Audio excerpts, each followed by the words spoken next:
Good morning friend, আপনারা কেমন আছেন? আশা করি ভালো আছেন। ওয়েলকাম টু মাই চ্যানেল সিতিগানা কিচেন ব্লগ। আমি এখন রেস্ট হাউসে ঘুরছি। এখানটায় সামনে বাগান আছে, এই বাগানে অনেক সবজি লাগিয়েছি। আমি দেখছি এখানটায় খুব সুন্দর লাগছে আর খুব পরিষ্কার। দেখুন এখানটায় সামনে রেস্ট হাউস আর এখানটা বাগান, ফুলের বাগানও আছে এর ভিতরে, ফুলের বাগান।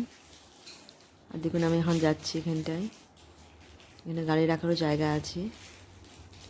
খুব সুন্দর সাজিয়েছে, টব টব চারিপাশে আছে ফুলের টব, আর এই ভিতরটা বাগান।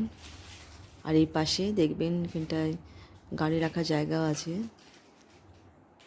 আর খুব ভালো লাগছে এখানটায়, সব মানে বড়, বিশাল বড় এরিয়া নিয়ে এখানটায় আমাদের গাড়িটা এখানে রেখেছি আমরা। আমার নিচে ফ্লোরে আছি আমরা, এখানে গেট আর সামনে স্টেশন। খাওয়া হয়ে গেছে, খাওয়ার পর আমি একটু রেস্ট করলাম। রেস্ট করে তারপরে এই বাগানে আমি, রেস্ট হাউসের বাগানে আমি এলাম ঘুরতে। দেখুন খুব সুন্দর লাগছে। সামনে স্টেশন আছে ওই সাইডে।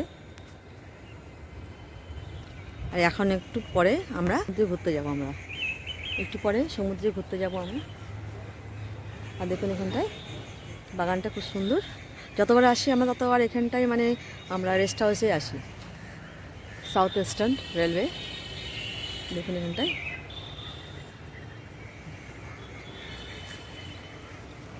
বাগানটা বেশ ভালোই। ওখানটাতে চান তো করবো না, কালকে চান করবো, দেখতে যাবো আমরা।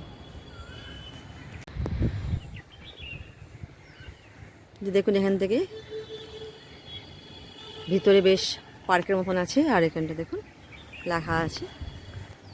আর ওই সাইডে রান্না করে ওই সাইডে। আর এখানটা দেখুন, ওই যে শোনা যাচ্ছে 2 নম্বর প্ল্যাটফর্মে আসবে, শোনা যাচ্ছে। দেখুন কত সামনে শোনা যাচ্ছে, গাড়ি অ্যানাউন্স করছে। দেখুন বিশাখাপট্টনম। তা একটু পরে আমরা ঘুরতে যাব। এখন একটু ভিডিও করে নিই এখানটায়।